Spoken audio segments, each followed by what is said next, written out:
In this video, I'll show you how to easily remove suggested users on Messenger.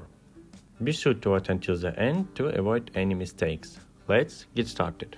First, open the Messenger app.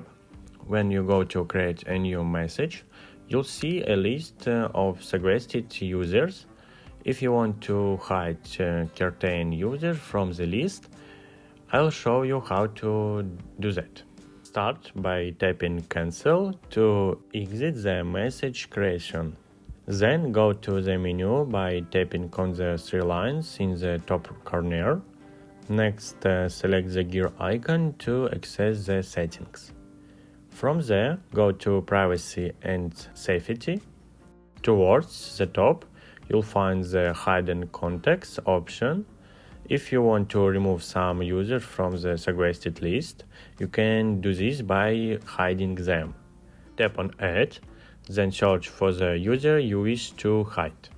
Select them, and they will be instantly added to your hidden contacts list. You can repeat this process to hide additional users one by one.